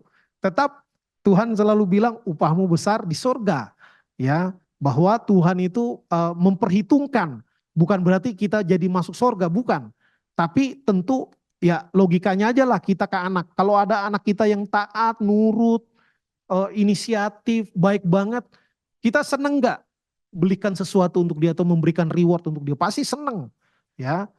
Kalau anak kita yang bandel, ngelawan terus, bohongin kita, belanja online selalu COD, papanya nggak tahu ya, papanya coba disuruh bayar. Kesel kita, tapi statusnya tetap anak kita. Cuma mungkin bisa kena pukul pantatnya, gitu ya, supaya dia berubah. Nah, gitu. Jadi tentu kita harus mengejar ketaatan. Makanya dibilang kejarlah kekudusan walaupun nggak akan sempurna, tapi disuruh kejar.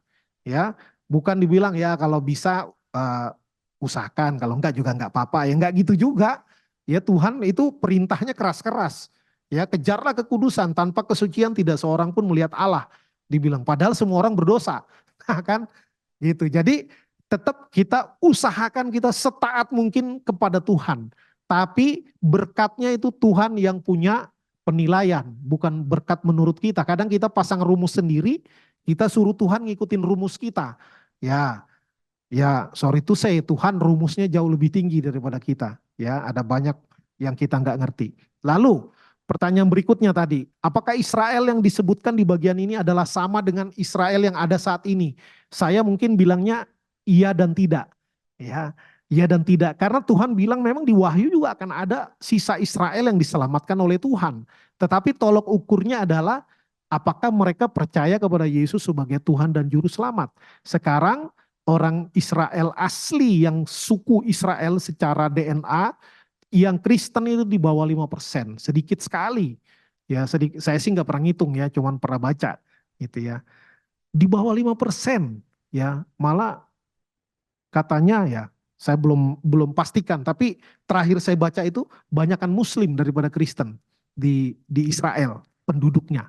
Ya, lebih besar Israel di Palestina ya daripada di Israel. Ya, tapi orang Kristen banyak yang nggak suka Palestina, Israel dibela-belain terus ya, padahal kacau juga Israel itu sebenarnya. Dan Israel tidak menerima Yesus sebagai Mesias.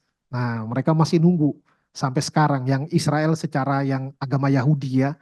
Nah, jadi ianya ada orang Israel, saya yakin, hakul yakin ada orang Israel sekarang juga yang akan diselamatkan oleh Tuhan. Ya, tapi bukan asal KTP-nya Israel pasti selamat ya, enggak. Keselamatan bukan karena KTP, ya.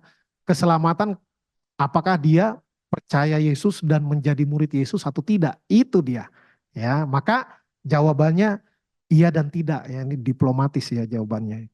Lalu masih adakah dosa keturunan? Ya, tadi saya udah siapin ayatnya. Penatua Sri udah hafal juga. Keluaran Ulangan 24 ayat 16. Jadi ini dibilangnya ayat menafsirkan ayat ya. Bukan kita ngadu-ngadu ayat nih, bukan. Ya, bukan ngadu-ngadu ayat. Tadi janganlah Ulangan 24 ayat 16. Janganlah ayah dihukum mati karena anaknya, janganlah juga anak dihukum mati karena ayahnya. Setiap orang harus dihukum mati karena dosanya sendiri, ya. Ada banyak banget ayatnya ini. Ini jauh lebih banyak daripada ayat yang tadi Keluaran 34 ayat 6 dan 7 itu ya. Ini banyak sekali ininya referensinya kalau mau dibuka.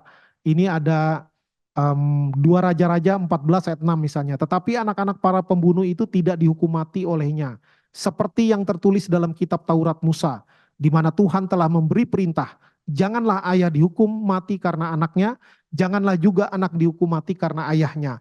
Melainkan setiap orang harus dihukum mati karena dosanya sendiri. Ya, satu ayat lagi, ayat yang pernah saya baca juga Yehezkiel 18 ayat 20. Ya, Yehezkiel 18 ayat 20, sebentar saya cari ayatnya. Jangan salah ingat lagi. Ya, betul. Yehezkiel 18 ayat 20. Orang yang berbuat dosa dialah yang harus mati. Anak tidak akan ikut menanggung kesalahan ayahnya dan ayah tidak akan ikut menanggung kesalahan anaknya. Orang benar akan menerima buah kebenarannya dan orang fasik akan menanggung akibat kefasikannya. Ya, jadi ini ayat menafsirkan ayat. Maka apakah ada dosa keturunan sekarang? Nah, pendapat saya adalah setiap keturunan pasti berdosa. Ya, tapi bukan dosa keturunan. Tapi setiap keturunan pasti berdosa karena semua orang telah berbuat dosa dan telah kehilangan kemuliaan Allah. Lalu diperkuat lagi 2 Korintus 5:17, barang siapa percaya kepada Kristus dia adalah ciptaan baru. Ciptaan baru itu benar-benar baru. Ya, benar-benar baru, bukan ganti model doang. Ya, tapi benar-benar baru. Artinya apa? Yang lama itu sudah dihapus walaupun ya impact dari manusia lama masih ada. Tetapi benar-benar ciptaan baru. Maka dosa keturunan itu dibatalkan ketika seseorang percaya kepada Yesus Kristus sebagai Tuhan dan Juru Selamat. Lalu dosa waris memang ada dalam artian gini, karena Adam berdosa maka semua keturunannya berdosa. Ya, makanya itu kita bisa ngerti mungkin dengan bahasa kearifan lokal lah, peribahasa Indonesia. Buah yang jatuh tidak jauh dari pohonnya. Maka banyak bapaknya koruptor nanti anaknya sangat mungkin jadi koruptor. Ya, kalau tetap sukses nggak ketangkep ya tambah kaya, maka nanti cucunya pun jadi koruptor. Ya, sangat mungkin. Ya, sangat mungkin. Most likely ya kemungkinannya lebih dari 50%. Ya, maka kita bisa mengertinya begitu. Ya, walaupun mungkin ada kasus khusus, ini saya nggak tahu nih. Katanya nih, ada orang misalnya mau cari kekayaan, semedi di Gunung Kawi kata orang gitu ya. Lalu ikat perjanjian, siapa yang mau dijadikan tumbal? Nah, kalau itu mungkin kasus khusus. Ya, itu perlu didoakan. Ya kalau menurut saya, tapi kita nggak bisa bikin formula. Karena formula yang paling jelasnya barang siapa menjadi ciptaan baru, yang percaya kepada Yesus dia ciptaan baru. Yang lama sudah berlalu, yang baru sudah datang.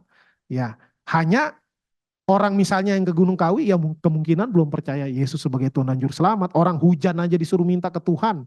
Masa kalau kekayaan ke Gunung Kawi misalnya. Kan enggak, itu udah salah. Ya, maka orang itu perlu diberitakan Injil. Ya, sampai dia benar-benar ngerti. Saya percaya kayak dibilang kutuk sampai keturunan ketiga dan keempat itu dipatahkan, diputuskan ketika orang menjadi Kristen sejati. Ya, bukan Kristen ikut-ikutan. Ya, dan kalau memang ada perjanjian misalnya dengan kuasa gelap, ya doakan aja. Misalnya kita diceritakan opung kita dulu dukun, ya apa salahnya kita berdoa? Enggak apa-apa. Ya, bukan berarti kita percaya dosa keturunan. Ya kalau pernah diikat di atas kita doakan apa salahnya? Orang tiap minggu aja kita minta ampun dosa kok, kan gitu kan. Maka saya yakin tidak ada kutuk keturunan. Ya, ketika kita udah benar-benar sungguh-sungguh percaya kepada Yesus. Saya diceritain mama saya, bapak saya waktu pertama nikah merantau di Jakarta ini, setelah mereka nikah, bapak saya kalau mau berangkat keluar rumah itu baca-baca dulu di belakang pintu. Ya, ternyata itu warisan dibawa dari kampung katanya untuk jaga-jaga. Ya, lalu saya sendiri nggak pelepasan, ya nggak pelepasan karena saya percaya itu mah udah nggak ngaruh sama saya. Ya nggak ngaruh, bukan karena sombong, karena ya kita nggak percaya itu lagi. Dan papa saya pun itu waktu mudanya dulu, waktu belum jadi penatua, itu setelah udah jadi aktivis gereja udah dibuang semua yang gitu-gitu, udah nggak ada. Dan saya nggak khawatir, oh saya harus pelepasan ini karena itu sampai kepada keturunan ketiga dan keempat. Ya kalau kecenderungan berdosa jangankan ketiga keempat, sampai ke 30 ke 40 juga bisa. Ya dalam arti apa? Ya semua orang pasti akan berbuat dosa. Ya. Nah, ini refleksi bagi kita perenungan. Adakah berhala yang harus disingkirkan dari kehidupan kita? Karena tadi Tuhan mau dia benar-benar menjadi Tuhan yang menjadi andalan kita. Ketika kita lebih mengandalkan diri daripada Tuhan, kita sedang memberhalakan diri sendiri. Ketika kita mencintai pasangan kita lebih daripada kita mencintai Tuhan, kita sedang memberhalakan pasangan kita. Begitu juga ke anak. Ya, kita nggak mau mendisiplin anak, alasan kita sayang anak gimana pun kacaunya kita bela setengah mati, maka kita sedang memberhalakan anak kita. Nah ini kita yang tahu, kita refleksi, adakah berhala yang harus disingkirkan dari kehidupan kita. Lalu tentu kita harus bersyukur atas anugerah Tuhan yang dilimpahkan kepada umatnya. Karena sebenarnya ya kalau mau jujur, Tuhan itu memang melampaui matematika. Ya, kalau kita pakai bahasa rumus lah kayak tadi, taat sama dengan berkat, tidak taat sama dengan kutuk. Kalau Tuhan pakai itu selesai kita, ya selesai. Karena konsepnya ini bukan matematika, yes, konsepnya ini kalau peribahasa Indonesia karena nila atau nanah setitik setetes rusak susu sepanci. Ya kalau bahasanya karena nila setitik rusak susu sebelanga.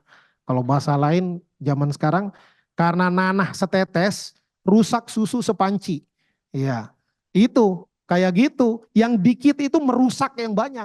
Jadi bukan dosa satu dikurangi sama perbaikin perbuatan baik satu. Jadi matematika, nggak begitu konsepnya. Makanya dibilang tanpa kekudusan nggak ada bisa ngelihat Allah.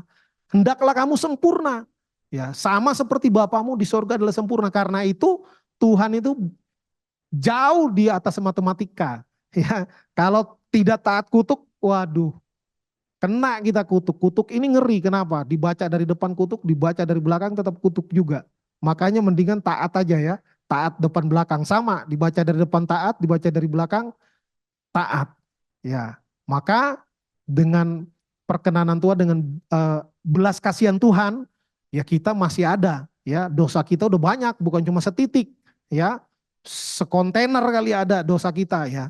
Cuman Tuhan tidak membalaskan setimpal dengan dosa kita. Itu namanya anugerah dan belas kasihan. Tapi jangan main-main, jangan anggap enteng anugerah dan belas kasihan Tuhan. Ya, lalu kita kepedean. Saya kan orang pilihan. Emang udah pernah lihat buku buku kitab kehidupan itu kan kitanya aja kadang-kadang iman sama kepedean ini beda-beda tipis ya. Maka selalu hidup takut akan Tuhan ya. Taat, kejar ketaatan itu. Nah, berkatnya urusan Tuhan. Nah, ketika kita bisa taat itulah berkatnya ya. Berkat jangan berarti kalau taat berarti tambah kaya, ya enggak juga, belum tentu, tapi bisa juga ya. Yang penting makanya taat aja. Itulah berkatnya ketika kita bisa taat. Ya demikian yang bisa saya sampaikan. Saya kembalikan kepada Penatua Rahmat. Baik, terima kasih Pendeta Gelen yang sudah memaparkan pembacaan kita dari Zakaria dan juga menjawab pertanyaan dari